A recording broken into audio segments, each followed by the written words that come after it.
میرا نام ہانیہ ہے۔ میں گھر میں سب سے بڑی تھی۔ میرے گھر میں ہی زیادہ افراد نہیں تھے، امی ابو اور میرا ایک بھائی تھا۔ میں بہت زیادہ پڑھی ہوئی تھی، یوں کہہ لیں کہ اپنے خاندان میں سب سے زیادہ پڑھی لکھی لڑکی میں ہی تھی۔ میری شادی کو کچھ ہی عرصہ گزرا تھا، ایک دن ہوا کچھ یوں کہ اچانک میری طبیعت خراب ہو گئی۔ میرا شوہر جو کہ ملک سے باہر تھا، شادی کے فوراً بعد ہی وہ ملک سے باہر شفٹ ہو گیا تھا، اور اس نے مجھ سے وعدہ بھی یہی کیا تھا کہ وہ مجھے بھی ساتھ لے جائے گا، لیکن شاید وہاں جا کر مجھے ساتھ لے جانا بھول چکا تھا، اور میں یہاں پر اکیلی اپنے سسرال والوں کے رحم و کرم پر تھی۔ ایک شوہر ہی بیوی کا صاحبہ ہوتا ہے جو ہر گرمی سے بچاتا ہے۔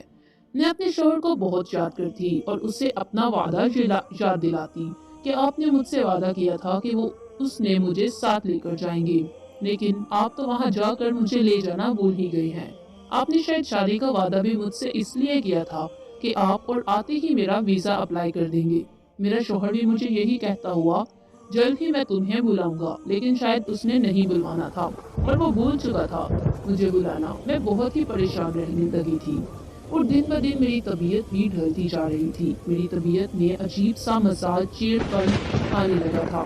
مجھے اپنے شوہر کی بہت یاد آتی تھی، اور ایک دن اچانک میری طبیعت خراب ہو گئی اور مجبوراً مجھے اپنے گھر والوں کو بتائے بغیر ڈاکٹر کے پاس جانا پڑا۔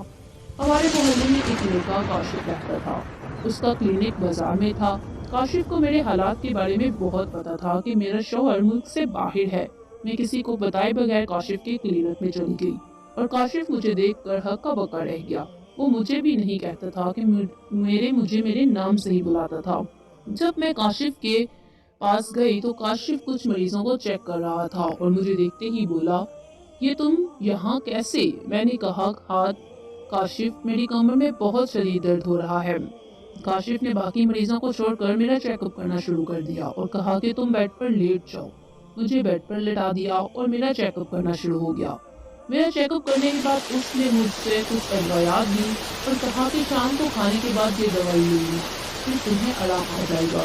پھر وہاں سے میں نکل نہیں رہی تھی کہ کاشف نے مجھے آواز دی، کہنے لگا، سنا ہانیہ، تمہارا شوہر کیسا ہے؟ میں نے کہا، کیا مطلب، کیا ہے؟ تو کہنے لگا، مطلب تم سے پیار تو کرتا ہے نا؟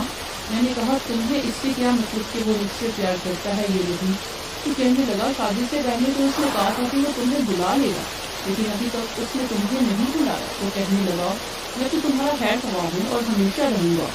میں نے اسے کہا کہ تمہیں اس بات سے کوئی سروکار نہیں ہونا چاہیے کہ میرا شوہر مجھے باہر بلاتا ہے یا نہیں۔ تمہارا کام ہے مریضوں کو دیکھنا، نہ کہ ان کے گھر کے بارے میں دلچسپی لینا۔ یہ کہہ کر میں وہاں سے چل دی۔ دن گزرتے گئے، لیکن میرے شوہر نے مجھے نہیں بلوایا۔ میری ہر روز اپنے شوہر سے اسی بات پر بحث ہوتی۔ میری کمر کا درد ابھی بھی ٹھیک نہیں ہوا تھا۔ پھر اچانک ایک بار پھر مجھے کاشف کی کلینک جانا پڑا، اور شاید کاشف اس موقع کی تلاش میں تھا اور وہ مجھے دیکھ کر بہت خوش ہوا۔ ایک بار پھر میں اس کے کلینک آئی ہوں اور دیکھتے ہی بولا، اب کیا ہوا، تمہاری کمر کا درد کیسا ہے؟ میں نے اس سے کہا، میری کمر کا درد ٹھیک نہیں ہوا، اور اس نے مجھے پھر بیڈ پر لٹا دیا اور میرا چیک اپ کرنے لگا۔ لیکن اس نے اب کی بار بہت ہی عجیب حرکت کی۔ وہ مجھے چھونے لگا اور میرا اوپر ہاتھ رکھ دیا۔ مجھے اس کا یہ چھونا بہت اچھا محسوس ہوا۔ پھر وہ مجھے چھوتا ہی گیا۔ مجھے بہت اچھا محسوس ہو رہا تھا۔ میرا شوہر تو میرے پاس نہیں تھا، لیکن اس کا یوں چھونا مجھے بہت اچھا لگا اور میرا دل چاہ رہا تھا کہ مجھے ایسے ہی ٹچ کرتا رہے۔ وہ کہنے لگا، میں وہ تمہارے سارے خواب پورے کر سکتا ہوں جو تمہارا شوہر نہیں کر سکا۔ اور پھر میں سوچنے لگی، میرے شوہر نے مجھے دیا ہی کیا ہے؟ وہ تو پردیس جا کر بیٹھ گیا اور میں یہاں رحم و کرم پر چھوڑ گیا۔ میں نے اس سے کہا کہ مجھے بھی تمہارے ساتھ منظور ہے، اور مجھے اس نے وہ سب کیا جو میرا شوہر کر چکا تھا، اور سب کچھ کرنے کے بعد کاشف نے مجھے چھوڑ دیا۔ کاشف کی کلینک سے اپنے گھر واپس آ گئی۔ آج میں زندگی میں بہت خوش تھی، اتنی خوش میں اب کبھی نہیں ہوئی تھی، کیونکہ کاشف نے میری ہر خواہش پوری کر دی تھی اور میں بھی کاشف کی ہو چکی تھی۔ کاشف میرا ہو چکا تھا۔ ہم دونوں ایک دوسرے کے دیوانے ہوتے چلے گئے۔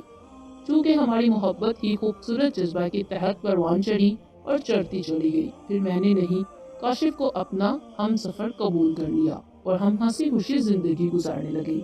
تو ناظرین، یہ تھی آج کی ویڈیو۔ امید کرتی ہوں آپ کو یہ سٹوری پسند آئی ہوگی، تو ویڈیو کو لائک کرنا مت بھولیے گا۔ تو چلیے ملتے ہیں کل اس سے اچھی سٹوری کے ساتھ، تب تک کے لیے اللہ حافظ۔